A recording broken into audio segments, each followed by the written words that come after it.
Olá, a gente vai mergulhar hoje numa história de espionagem digital que aconteceu, olha, numa velocidade impressionante. Imagina só.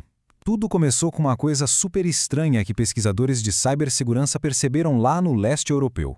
Sabe aqueles e-mails com documentos do Microsoft Office? Coisa do dia a dia, tipo relatórios, material de curso, enfim, coisas que parecem totalmente normais. Só que não.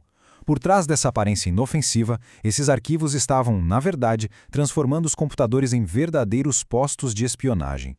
E aí fica a grande questão, né? Como é que hackers russos conseguiram transformar o Office, uma ferramenta que tanta gente usa, numa arma de espionagem e, o mais incrível, em só 72 horas? É isso que a gente vai desvendar agora. Vamos lá. Então, essa história toda começa com um relógio. Um relógio em contagem regressiva. E quem apertou o start não foram os hackers, não. Foi uma das gigantes da tecnologia mundial. Olha, a velocidade disso aqui é de cair o queixo. Pensa bem. Dia 26 de janeiro, a Microsoft avisa que existe uma falha de segurança. No dia seguinte, dia 27, os documentos maliciosos já estavam prontos. E no dia 29, 2 dias depois, já estavam rolando ataques de verdade. Em 72 horas. Da descoberta à arma pronta para uso. Surreal. E não era uma falha qualquer, viu? A Microsoft classificou a gravidade dela como 7,8 de 10. É bem alta. E o pior de tudo, o ponto-chave aqui é que não precisava fazer nada. Nada de clicar em aviso, habilitar macro, nada. Só de abrir o documento, pronto, o estrago estava feito. Uma operação assim tão rápida, tão precisa, isso levanta suspeitas, né? Só pode ser coisa de gente muito, mas muito profissional. Então, quem são os principais suspeitos dessa investigação? Bom, os investigadores não demoraram para apontar o dedo para um grupo do tipo APT. O que é APT? É a sigla para Ameaça Persistente Avançada. E olha, aqui a gente não está falando de um hacker qualquer na garagem de casa. A gente está falando de grupos super sofisticados, que muitas vezes têm apoio de governos e que fazem campanhas longas, bem planejadas para roubar informações estratégicas. E o grupo na mira é o APT-28. Eles têm vários apelidos, tipo Fancy Bear, Strontium, e o currículo deles é pesado. Eles têm o apoio do governo russo e são conhecidos por ataques gigantescos, como a invasão do Comitê Democrata dos Estados Unidos em 2016 e várias outras campanhas contra países do leste europeu. Ou seja, a fama deles já diz tudo. E os alvos desse ataque?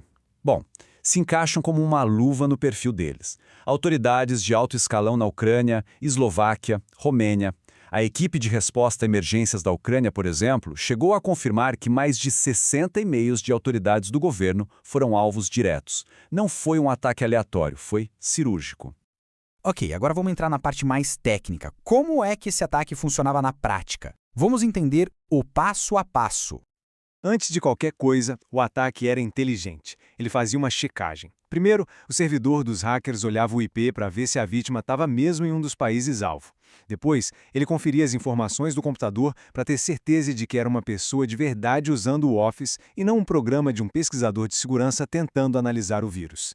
Essa tática dificultava muito a vida de quem tentava capturar e estudar o malware.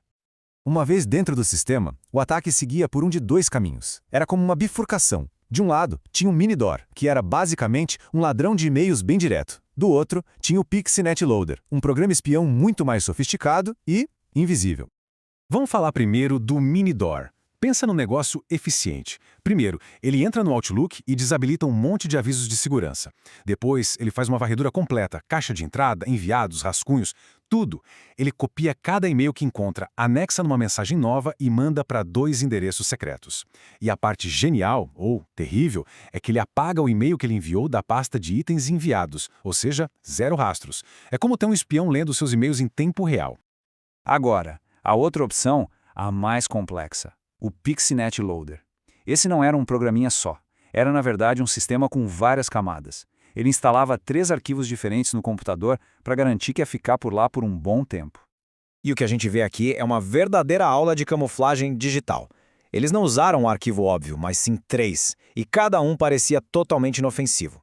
Tinha uma imagem PNG, um arquivo DLL com um nome que parecia ser do próprio Windows e um arquivo XML de configuração. Eles espalhavam isso em pastas que parecem normais, tipo do OneDrive ou do Windows Update. O objetivo era claro, se misturar com o sistema e passar totalmente despercebido. E para garantir a permanência no computador, eles usaram uma técnica muito esperta, chamada com hijacking. De forma bem simples, é como se o malware fosse lá no mapa do Windows e trocasse o endereço de uma coisa legítima pelo endereço dele. Então, quando o Windows acha que está chamando um programa normal, na verdade ele está ativando o programa dos hackers. É exatamente como trocar as placas de uma rua para enganar o motorista.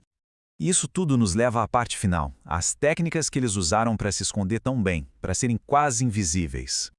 A grande carta na manga do PixNet Loader era uma técnica chamada esteganografia. O que é isso?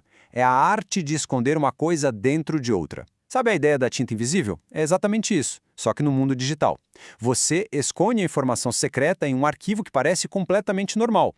E o jeito que eles fizeram isso foi genial. Eles pegaram aquela imagem, a splashscreen.png, e esconderam o código malicioso em pedacinhos minúsculos de cada pixel. É uma mudança tão, mas tão pequena que para o olho humano é impossível perceber a diferença.